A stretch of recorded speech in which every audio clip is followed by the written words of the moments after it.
আজ আবহাওয়া খুব সুন্দর। আর এত উপর থেকে সবটা দেখতেও ভালো লাগছে। ফেরিহা এই বাড়িতে এসেছে 2 দিন পার হয়ে গিয়েছে। বাবা এখনো খুঁজে পায়নি ফেরিহাকে। পাওয়ার কথাও না। ফেরিহা বুদ্ধি করে আসার সময় কাগজে লিখে এসেছে সে তার বয়ফ্রেন্ড নিয়ে পালাচ্ছে, যেন তার বাবা তাকে এদিক সেদিক খোঁজার চেষ্টা না করে। পুলিশ কেস করলে তার বাবাই ফেঁসে যাবে। অলরেডি থানায় কয়েকটা কেস তার নামে ঝুলছে। এসব ভাবতে ভাবতে ফেরিহা খুব সুন্দর করে রেডি হতে থাকে। একটা মেরুন কালারের শাড়ি পরেছে সে, কপালে ছোট্ট করে একটা কালো টিপ, চুলগুলো ছেড়ে দিয়ে মুখে হালকা মেকআপ করে নেয়। এইদিকে নীরাও রেডি। আজ দুজনেই ভার্সিটি যাবে। ভালোই হলো, বল, এখন থেকে ভার্সিটি যেতে তোর বাড়তি ঝামেলা পোহাতে হবে না। ঠিক বলেছিস। আমাদের বাসা থেকে ভার্সিটি আসতে কত পথ পাড়ি দিতে হতো। ডেইলি আসতেও পারতাম না। আর এখান থেকে কত কাছে। নীরাও আজ শাড়ি পরেছে।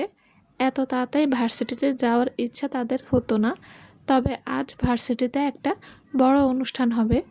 বড় বড় সেলিব্রিটি ও পরিচিত মুখদের দেখা যাবে। কিছু বাংলা গানের ব্র্যান্ডও আসবে। আর সবচেয়ে বড় কথা হলো নীরার ক্রাশ আসবে, সে বিষয়ে অবশ্য ফারিহা কিছু বলেনি। নীরা, দেখি দেখি আমার মেয়ে দুটোকে কেমন লাগছে। মিসেস সোহানা বেগম কথাটা বলেই ফেরিহা আর নীরাকে দেখতে লাগলো। মাশাল্লাহ, কারো নজর যেন না লাগে। আয়, কানের গোড়ায় টিকা দিয়ে দেই। এসব কুসংস্কার মা, একটা দেব ধরে। কাছে আয় বলছি। সোহানা বেগম চোখের কাজল আঙ্গুলে লাগিয়ে নীরার কানের গোড়ায় একটা টিকা লাগিয়ে দিল। ফেরিহাকেও একইভাবে করে বলতে লাগলো, শোন, তাড়াতাড়ি চলে আসবে দুজন। রাত যেন না হয়, খবরদার। একটু দেরি হবে ছোট মা। ফেরিহা কথায় ব্রু কুচকে তার দিকে তাকায় সোহানা। এমন সময় রুমে আসে নীরব। সেও কথাটা শুনেছে এবং ফেরিহা কেন এই কথাটা বলেছে তাও নীরবের জানা।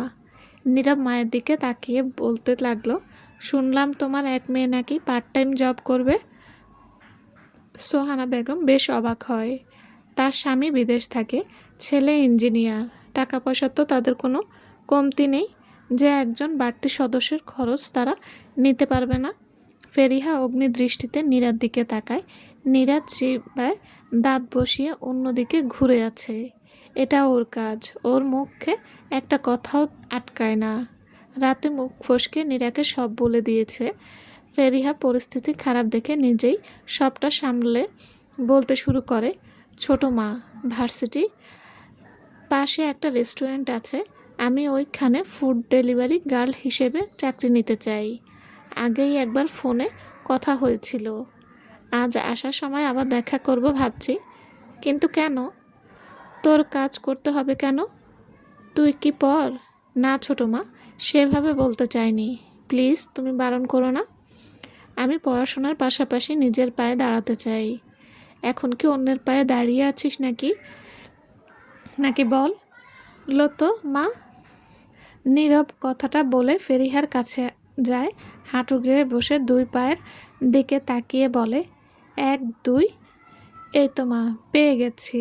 সোহানা বেগম ছেলের পাগলামি দেখে বিরক্ত হয়ে বলে, কি পেয়েছিস? এই তো মা, 2টো পা পেয়েছি। ভাগ্যিস পা দুটো এখানেই আছে। আমি তো ভেবেছিলাম তোমার মেয়ের পা নেই।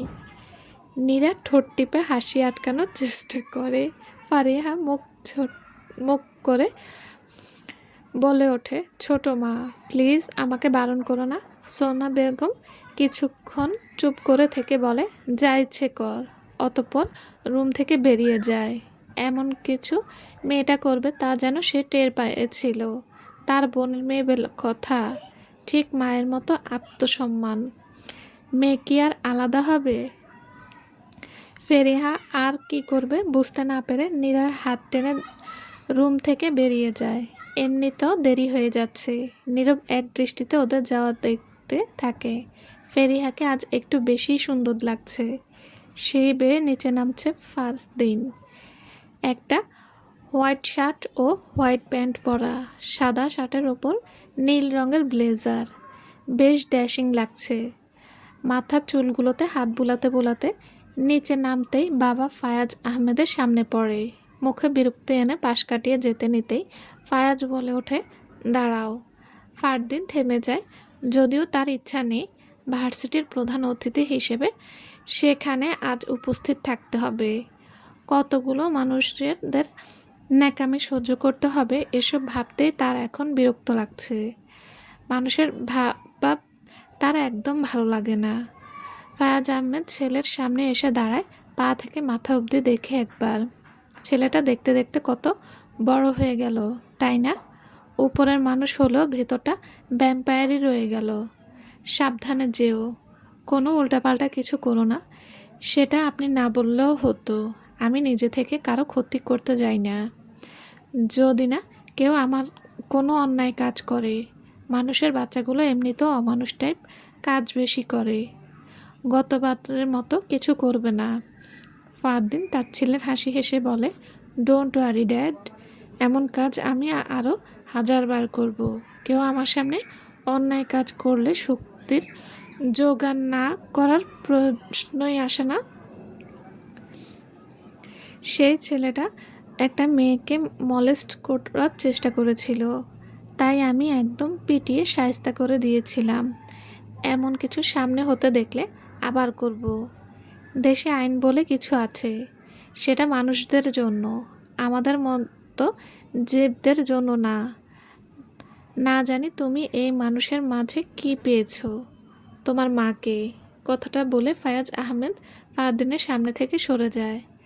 ছেলের সাথে তার বরাবরই মিল না।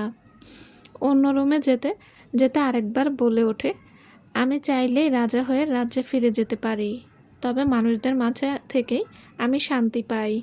এখানে আমি তোমার মায়ের ছোঁয়া পাই। তোমার মা মানুষ ছিল বলে তোমার মাঝে কিছু পরিবর্তন এসেছে। ঠিকঠাক সব জাদুর শক্তি তুমি ব্যবহার করতে পারো না, তবে তার মানে এই না যে তুমি দুর্বল।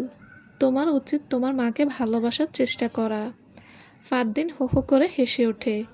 এই হাসিতে আছে শুদ্ধই ঘৃণা, অভিমান আর এক বুক অভিযোগ, যা হয়তো কখনোই মুখে বলা হয়নি। মানুষরা এত খারাপ, তারা মানুষ হয়েই মানুষকে মেরে ফেলে। আমরা ভ্যাম্পায়াররা অন্তত তা করি না। ফায়াজ এই হাসি ও কথা শুনে প্রত্যুত্তরে বলে ওঠে, আমিও আগে তোমার মতো শুধু তাদের খারাপ দিকটাই দেখতাম, তবে মনে রেখো, প্রতিটা মুদ্রারই এপিঠ ওপিঠ আছে। মানুষের মাঝে যেমন হিংসা ঘৃণা আছে, তেমন আছে অফুরন্ত ভালোবাসা। ওরা একজনকে ভালোবাসলে সবটা দিয়ে বাসতে জানে, যা হয়তো তোমার এই ভ্যাম্পায়ার মনটা দিয়ে বুঝতে পারবে না। তবে একদিন তুমিও এই অনুভূতিটা ফিল করতে পারবে, ভ্যাম্পায়ার হয়ে নয়, একজন মানুষ হয়ে। দেখো, আবার আমার থেকেও বড় প্রেমিক পুরুষ হয়ে যেন সেদিন। ফারদিন বাবার কথায় ঠোঁট বাঁকিয়ে হেসে বেরিয়ে যায়। এসব কথা সে কানে লাগায় না। বাইরে গ্যারেজ পার্ক করা গাড়িটা নিয়ে সে ড্রাইভ করতে শুরু করে। গন্তব্যস্থলে কি অপেক্ষা করছে তা যেন তার অজানা। ইতিমধ্যে আমাদের মাঝে উপস্থিত হয়েছেন ভার্সিটির ট্রাস্টি বোর্ডের সদস্য মিস্টার ফায়াজ আহমেদের ছেলে, আজকের অনুষ্ঠানের প্রধান অতিথি, দেশের অন্যতম আর্কিটেক্ট, সবার পরিচিত মুখ ফারদিন নিয়াজ খান। মঞ্চে দাঁড়িয়ে থাকা ইংরেজি প্রফেসর ও আজকের অনুষ্ঠানের উদযাপক নোবেলের কথা এই সবাই করতালির মাধ্যমে ফারদিনের শুভেচ্ছা জানায়। ফারদিন স্টেজে বসেই হাত নাড়াতে থাকে। মেয়েদের মাঝে অনেকেরই জাতীয় ক্রাশ ফারদিন, তবে ফারদিন এসবে তোয়াক্কা না করে পাশের অন্য শিক্ষকদের সাথে কথা বলতে থাকে। তাদের মাঝে একজন হলো মিস জারা, এই ভার্সিটির চারুকলা ডিপার্টমেন্টের একজন শিক্ষিকা। বয়স তার 28 ছুঁই ছুঁই, তবে প্রথম দেখায় যে কেউ ভার্সিটির ছাত্রী ভেবে ভুল করতে বাধ্য। নিয়মিত জিম করা থেকে শুরু করে মাসে মাসে পার্লারে গিয়ে নিজের চুল, ফেস সব কিছুতে নানান প্রসাধনী দিয়ে সাজাতে সে এতটুকু কৃপণতা করে না। চুলগুলো ছোট ছোট করে বব কাট করা।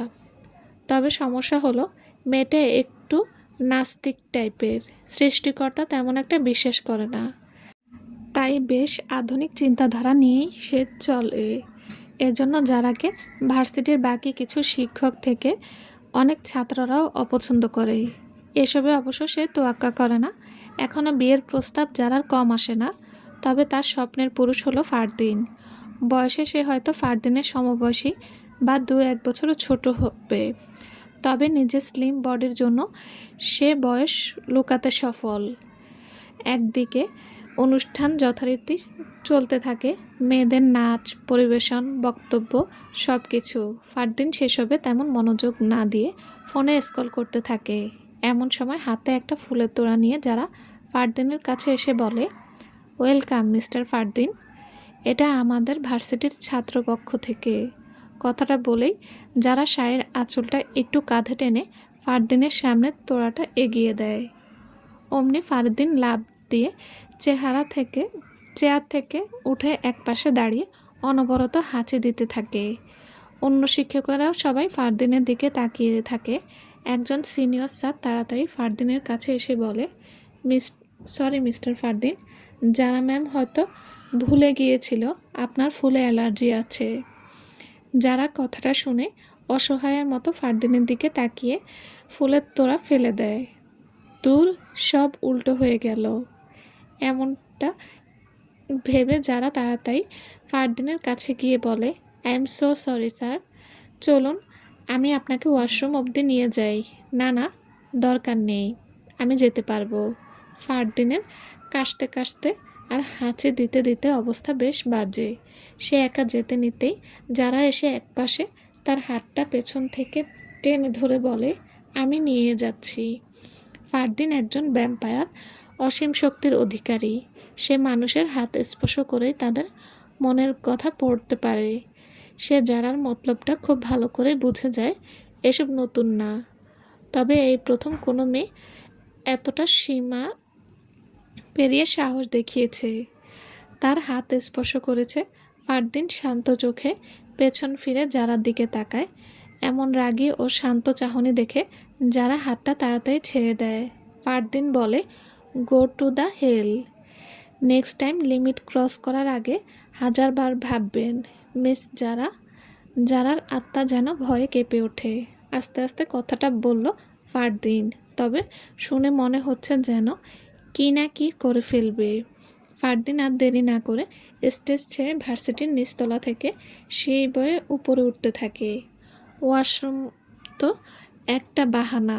একটু নীরব কোনো জায়গা পেলেই নিজের হাতে জাদুর শক্তিটা দৃশ্যমান করবে। নিজের শক্তির একটু ব্যবহার করলেই সব ঠিক হয়ে যাবে। বাদরজাতের ভ্যাম্পায়ারদের কেউ একজন বইয়ের 2য় খণ্ড চুরি করেছে রাজমাতা। নিজের গুপ্তচরের মুখে কথাটা শুনে ভয়ে আত্মা কেঁপে ওঠে রাজমাতার। তিনি তাড়াতাড়ি গুপ্তচরকে রুম থেকে যেতে বলে চিন্তায় পড়ে যান।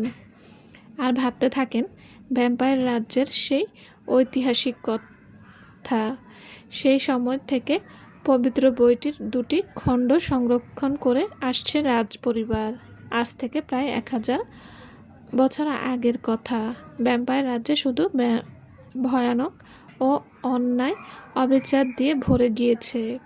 ভ্যাম্পায়ারদের মাঝে প্রায় বেশিরভাগই সৃষ্টিকর্তাকে ভুলে শয়তান পূজা শুরু করেছে অমরত্ব ও অসীম শক্তির জন্য। তবে তারা জানে না সৃষ্টিকর্তা ছাড়া কেউ অমরত্ব লাভ করতে পারবে না। তখনকার দিনে ভ্যাম্পায়ারদের মধ্যে কোনো জাত ছিল না। এখন যেমন শক্তিশালী পরিবার সহ একটি জাত ও দুর্বল যারা সূর্যের আলো সহ্য করতে পারত না তারা আরেক জাত, এমন কোনো ভেদাভেদ ছিল না। সবাই একই সূর্যকে শত্রু ভেবে চাঁদকে মান্য করত। তখনই যেন গৌরবে ফোটা সদ্য ফুলের মতো এই নোংরা ভয়ানক রাজ্যের মাঝে ভালোবাসার ছোঁয়া লাগে। রাজ পরিবারের বড় ছেলে প্রেমে পড়ে যায় এক জেলের মেয়ের, যে কিনা একজন সাধারণ মানুষ। সবার বিরোধিতা করে বিয়ে করে তাকে। কত ষড়যন্ত্র, কত বর্বরতাকে পার করে এক হয় দুজন ব্যক্তির শুদ্ধ প্রেম। এক এক করে ভ্যাম্পায়াররা অন্যায়ের পথ ছেড়ে সঠিক পথে ফিরে আসছে। অতঃপর বদলানো হয় ফেন্সিল্যান্ড রাজ্যের সব নিয়মকানুন। কেউ কোনো মানুষের ক্ষতি করতে পারবে না। রাজ পরিবার ছাড়া কেউ মানুষের জগতে যেতে পারবে না। ঠিক ততদিন অবধি যতদিন অবধি না দি পাওয়ার অফ এম্পায়ারের জন্ম হবে। তিনি এসে সব নিয়ম বদলাবে, কেননা মানুষকে বিয়ে করে এসব নিয়ম অনেক ভ্যাম্পায়াররা মানতে চায়নি। তখন থেকেই মূলত ভ্যাম্পায়ারদের জাত দুটো হয়ে যায়, একদল যারা রাজ পরিবারের নিয়ম মেনে চলতো, অন্য দল যারা মানত ঠিকই তবে পুরোপুরি না, কখনো কখনো বিদ্রোহ ঘোষণা করত। অন্য রাজ্য মৃত্যুর পূর্বে আল্লাহর কাছে প্রার্থনা করে যেন যারা সঠিক পথে আছে তাদের তিনি রক্ষা করেন। ফলস্বরূপ ভ্যাম্পায়ারদের একটা অংশের শক্তি কয়েকগুণ বেড়ে যায়। ওরা আর সূর্যের আলোতে পুড়ে যায় না, তবে অন্য জাতটা সূর্যের আলো লাগলে পুড়ে ছাই হয়ে যায়। তখনকার রানী স্বপ্ন দেখেছিল ভবিষ্যতে আবার কোনো এক মেয়ের জন্ম হবে, যে মানুষ হয়েও এই রাজ্যে রাজ করবে। তাকে বিয়ে করবে রাজপরিবারের কেউ একজন। সে আসলে এসব ভেদাভেদ সব কিছু মিটে যাবে। এখন প্রশ্ন হলো, কে সেই মেয়ে, কবে তার জন্ম? এসব ব্যাপারে কিছুটা আন্দাজ করে রানী দুটো বই লিখেছিল। এতদিন রাজপরিবারের বিশ্বস্ত লোকেরা সেই বই দুটো রক্ষা করে আসছে, তবে কিছুদিন আগেই সেই বইয়ের দ্বিতীয় খণ্ড চুরি হয়ে যায়, যেটা ওই খারাপ ভ্যাম্পায়ারদের মধ্যেই কেউ একজন করেছে। রাজমাতা ভয়ে কাঁপতে থাকে, না জানি কোন বিপদে আসছে। ফায়াজ আহমেদ নিজের রুমে বসে চেয়ারে দুলছেন। আজ রাতে নিজের রাজ্যে ফিরে যেতে হবে, কিছু কাজ আছে। ছেলের সাথে নেবে না সে। তার ছেলেটা কেন যেন রাজ পরিবারের বাকিদের মতো হয়নি বললে ভুল হবে, হতে পারেনি। জন্মের সময়ই ফারদিনের মা মারা যায়। ভুলটা ফায়াজেরই ছিল। সে নিজের ভ্যাম্পায়ার হওয়ার বিষয়টি প্রথমে গোপন রাখে, পরে অবশ্য স্ত্রীকে সব বলে দেয়। একজন মানুষকে ভালোবেসে বিয়ে করেছিল ফায়াজ, ভেবেছিল ফারদিনের মাই হয়তো বইয়ের সে চরিত্র, যে আসলে সব ঠিক করে হয়ে যাবে, কারো কোনো বাধা থাকবে না, সবার মাঝে ভেদাভেদ দূর হয়ে শান্তি ফিরে আসবে। তবে সে ভুল ছিল। তার স্ত্রী ছিল একজন সাধারণ মানুষ, তবে প্রেমের কমতি ছিল না দুজনের মাঝে। সব কিছু কল্পনার একটা ছোট্ট সংসারের মতো চলছিল। তবে অন্য জাতের বিদ্রোহী ভ্যাম্পায়ারদের কেউ একজন শত্রুতা করে তাকে মেরে ফেলে। ফারদিন তাই ছোট থেকে মায়ের ভালোবাসা একে তো পায়নি, তার ওপর একুল ওকুল দুই দিককে সামলাতে গিয়ে ফায়াজও তাকে সময় দেয়নি। তাই সব কিছুর জন্য সে মানুষদেরই দায়ী করে। কবে ছেলেটা ঠিক হবে? একটা দীর্ঘশ্বাস ফেলে কথাটা বললেন ফায়াজ আহমেদ। ছেলেটা কি কখনোই অন্ধকার জগৎ থেকে বেরিয়ে আসতে পারবে না? ফারিয়া একটা ক্লাসরুমে অনেকক্ষণ যাবৎ একা বসে আছে। নীরা নাকি তার কোন ফ্রেন্ডের সাথে একটু দেখা করতে যাবে বলল। ফেরিহা বারবার বলেছিল তাকে সাথে নিতে, তবে মেয়েটা নেয়নি। এমন কোন ফ্রেন্ড আছে ওর, যার কথা আমাকে বলা যাবে না? কথাটা বলে ক্লাসরুম থেকে বেরিয়ে যায় ফেরিহা।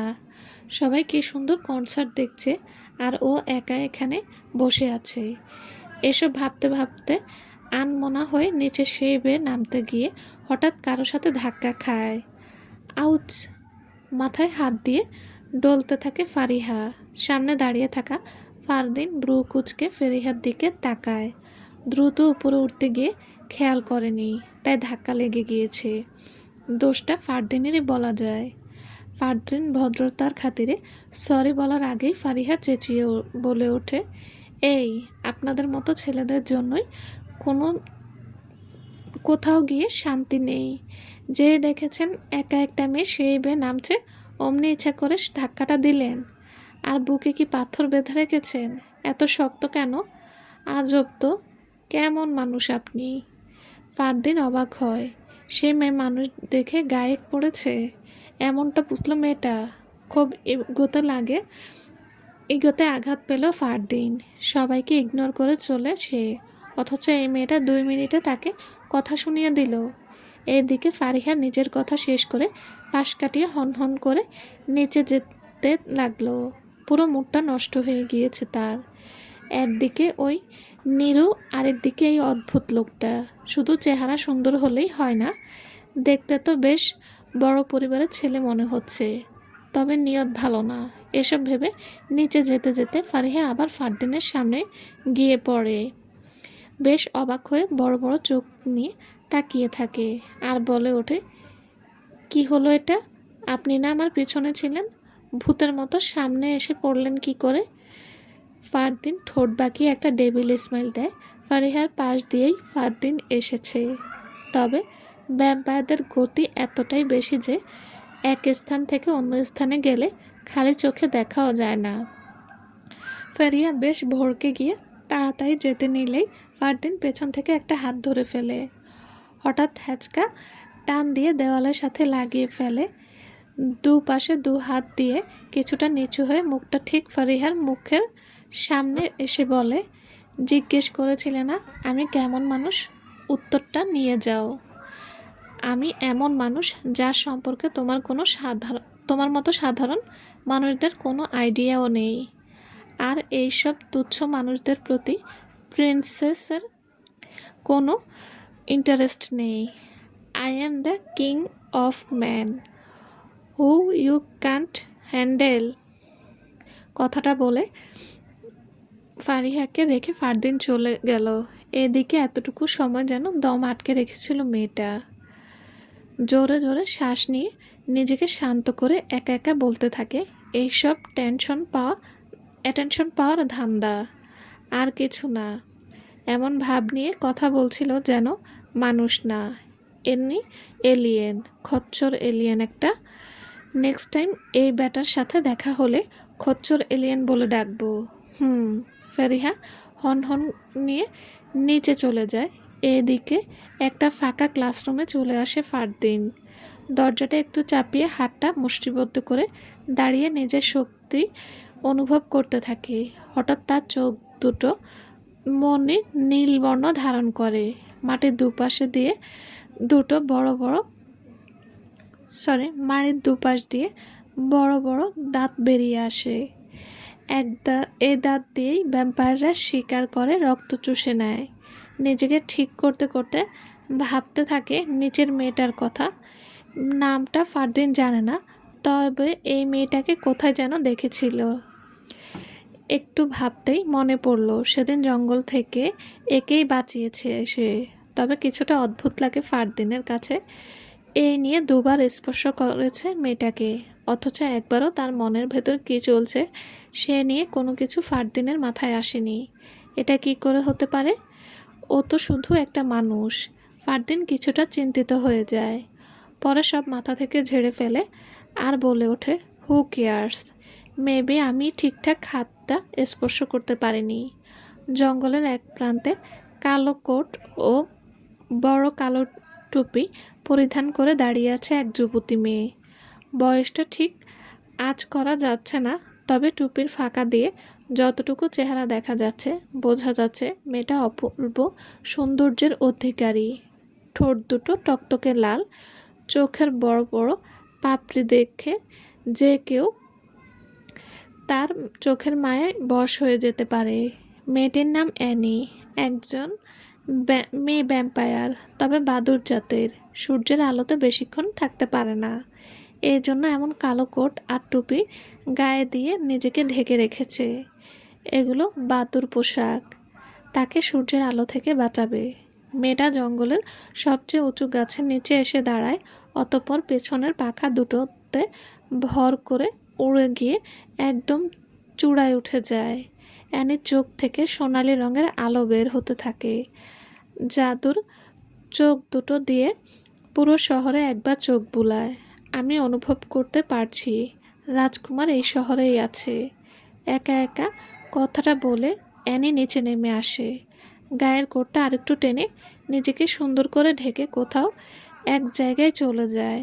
যাওয়ার আগে আরেকবার পেছন ফিরে তাকিয়ে বলে, আমাদের অভিশপ্ত জীবনের সমাপ্তি আমরাই করব। রাজকুমার, আমি আসছি আপনাকেও আমাদের দলের অন্তর্ভুক্ত করতে। বিকেল গড়িয়ে এখন প্রায় সন্ধ্যা, কিছুক্ষণের মধ্যে হয়তো মাগরিবের আজান দিয়ে দেবে। একটু আগেই নীরা ও ফারিহা ফিরে এসেছে। নীরার জোরাজুরিতে আজ তার ফুড শপটায় চাকরির জন্য যায়নি ফারিহা। তবে কাল সকাল সকাল যেতেই হবে। কাজের ক্ষেত্রে যত আগে করা যায় তত ভালো। আচ্ছা সরি বললাম তো, আমার একটু কাজ ছিল, তাই তখন আসিনি। সব পরে বলবো। নীরার কথায় কোনো হেলদেল হয় না ফেরিহার। সে চুপচাপ শাড়ি টিকলি সব খুলতে থাকে। এমন সময় দরজায় নক করে নীরব, আর বাহির থেকে বলে ওঠে, আমি আসার সময় চকলেট কেক নিয়ে এসেছি, দুজনে এসে খেয়ে যা। ভাই, তুই ফেরিহার পছন্দের জিনিস আনিস কেন সব সময়? আমার তো ভ্যানিলা পছন্দ, কখনো কখনো তো সেটাও আনতে পারিস। কথাটা শুনে ফেরিহা বেশ অস্বস্তিতে পড়ল। নীরাও চেহারা দেখে বলে, চিল দোস্ত, মজা করলাম আমি। তুই কি আমার ভাইয়ের বউ হবি নাকি? এমনিই বললাম। এসব কথা মজা করে বলিস না দোস্ত। নীরা মাথা নাড়ল। দরজার ওপাশ থেকে নীরব দাঁড়িয়ে ঠিকই সব শুনছে, তবে কিছু বলে না। দ্রুত নিজের রুমে চলে যায়। নীরা মেয়েটা মুখে কিছুই আটকায় না। এখন না জানি সব মুখ ফসকে বলে দেয়। তখন যদি ফেরিহা রেগে এ বাড়ি থেকে চলে যায়। নীরব ধীর পায়ে নিজের আলমারির কাছে আসে। আলমারিটা খুলে সামনে থেকে কাপড়গুলো সরাতেই চোখ পড়ে সাজানো কিছু ছবির উপর। কেউ আসছে শুনে তাড়াতাড়ি আলমারি লাগিয়ে খাটে গিয়ে বসে আর ভাবে, এভাবে লুকিয়ে আর কতদিন রাখবে সে?